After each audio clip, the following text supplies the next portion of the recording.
Olá pessoal, nessa videoaula eu vou explicar um pouco para vocês sobre os conceitos base de sombreamento ou de luz e sombra. Então, luz e sombra é um assunto assim bem extenso, bem amplo, né? Que muitas pessoas já falaram muitas coisas, só que eu vou tentar simplificar para a gente entender algumas coisas bem básicas, bem objetivas sobre o sombreamento, sobre luz e sombra. Então aí eu tenho uma esfera, né? Uma esfera é um objeto bem interessante para a gente pensar em volumetria. E a partir dessa esfera eu vou pensar sobre o que é luz e sombra ou sobre o que é iluminação em objetos. Antes disso, é importante lembrar o seguinte, pessoal.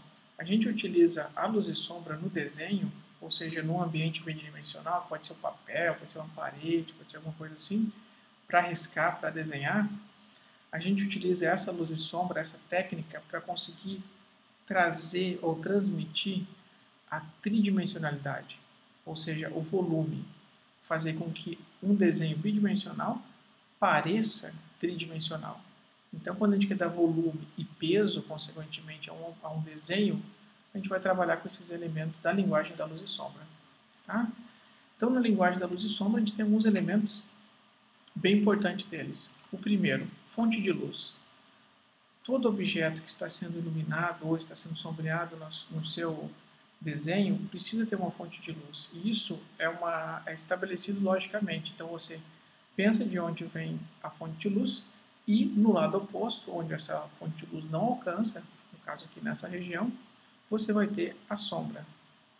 Tá? Esses dois elementos aqui que compõem a sombra. Então, o primeiro ponto importante para vocês entenderem e definir o desenho de vocês.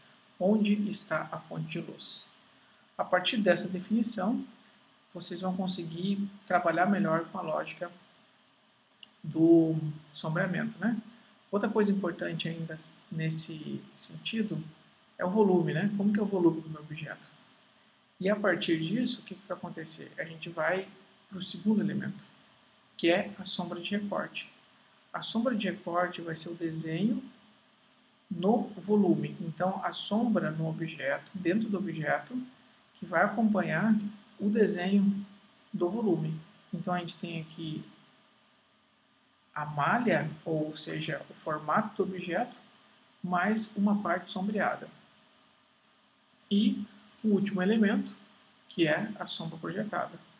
Tá? Então, a sombra projetada é esse objeto jogado numa superfície. Então, você imagina esse objeto jogado numa superfície nessa parte que não é iluminada. Então, ele vai acompanhar o volume do objeto, que é uma esfera, só que nesse caso, como ele vai estar numa superfície, vai virar uma elipse. Então, a esfera, quando ela é bidimensional, ela é um círculo, né? Quando ela fica distorcida, esse círculo, quando ele fica em perspectiva, ele vira uma elipse. Então, a sombra projetada é esse formato distorcido a partir de uma superfície. Então, vocês têm que conseguir visualizar. Tá? Recapitulando, vocês vão sombrear um objeto, vocês precisam de 3 elementos principais. 1. Onde está a fonte de luz? E o que é a fonte de luz? Qual é o tipo dessa fonte de luz? Ela é mais intensa? Ela é natural? Ela é artificial? É o sol? É uma lâmpada? Depois, definir a sombra de recorte. Como que é a sombra de recorte? Como que eu tenho que desenhar ela? Isso vai ser definido a partir do volume do objeto. E por último, definir a sombra projetada na região onde a luz não vai alcançar, onde o objeto vai tampar, e aí vai ter a forma dele projetada no chão. Tá? Para ficar um pouco mais claro, eu vou mostrar outro conceito, pessoal. Esse outro conceito importante também é a escala tonal. Então, assim como aqueles 3 conceitos, a gente precisa pensar nos tons, nos valores da sombra, né? Então, esses tons basicamente vão ser os intermediários entre branco e preto. Então, todo sombreamento é branco e preto. Branco e preto é a ausência completa de luz e o branco é a luz. Então, o que acontece? Quando a gente está desenhando alguma coisa, a gente vai ter que pensar se a gente quer trabalhar com mais ou menos tons intermediários. Nesse caso aqui, eu vou mostrar uma gradação, um degradê com 3 tons. Com 1, 2, 3. Então você tem o quê? Um preenchimento dos tons de cinza que estão entre o preto e o branco. Basicamente o que se faz na luz e sombra é isso. Então você tem essa esfera sombreada, né? Vamos fazer essa esfera ficar completamente branca e preta aqui, né? Então você tem essa esfera sombreada. O que vai ter aqui? Ó? A parte mais escura, né? Nesse caso aqui o valor mais intenso, ou se a gente olhar aqui, e as gradações de cinza, né? Então o sombreamento vai se criar essas gradações de cinza entre as partes branco e preto do nosso desenho. Tá? Então junto com aqueles 3 elementos ali, que é a fonte de luz, a sombra de recorte e a sombra projetada, a gente tem um 4º elemento também importante no sombreamento ou na iluminação, que é a escala tonal. O que acontece, pessoal? O desenho é uma linguagem extremamente importante para diversas áreas do conhecimento.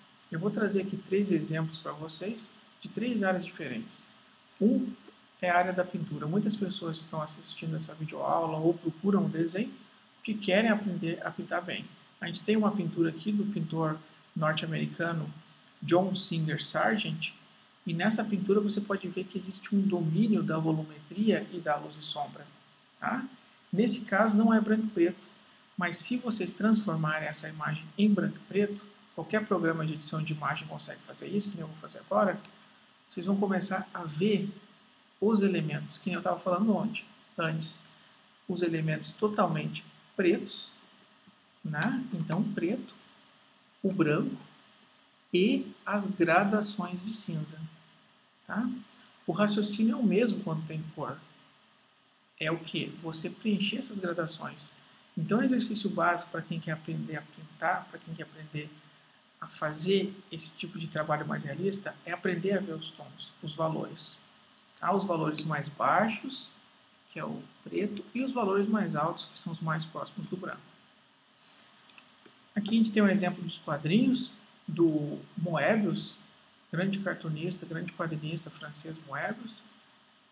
E vocês podem ver um domínio grande da técnica da pintura e da iluminação, né, dos volumes. Então, quando a gente converte isso aqui em tons de cinza, a gente consegue enxergar melhor qual que foi o raciocínio que o ilustrador utilizou para conseguir aqueles tons na sua pintura. Então, ele teve que fazer um raciocínio com o volume e criar essas gradações entre o claro e o escuro. Só que ele fez isso nesse caso, ele fez isso com a pintura, né, com a técnica da pintura. Tá? Então, é sempre importante a gente ver isso num exemplo bem prático, né? E o último exemplo aqui do arquiteto brasileiro Eduardo Bazek, que é muito bom ilustrador e que faz muitos trabalhos na internet, aí participa do Urban Sketches, é um dos divulgadores. O trabalho dele tem um conhecimento muito bom sobre volumetria e sobre sombreamento, sobre iluminação. Então vocês podem ver aqui a ilustração com marcadores, e para vocês entenderem melhor o trabalho de arquitetura dele, coloquem em tons de cinza, que vocês vão ver qual foi o raciocínio dele do claro para o escuro. Tá? Então aqui a gente tem um exemplo de aplicação prática dos conceitos que eu havia mostrado antes, na arquitetura, nos quadrinhos e na pintura clássica, né? Na pintura figurativa. Tá certo, pessoal? Então, eu termino por aqui a minha apresentação breve sobre os conceitos essenciais do sombreamento. Tá? Para vocês saberem mais sobre sombreamento, sobre a linguagem do desenho, os quadrinhos e outros elementos relacionados à linguagem visual, procurem o nosso canal no YouTube.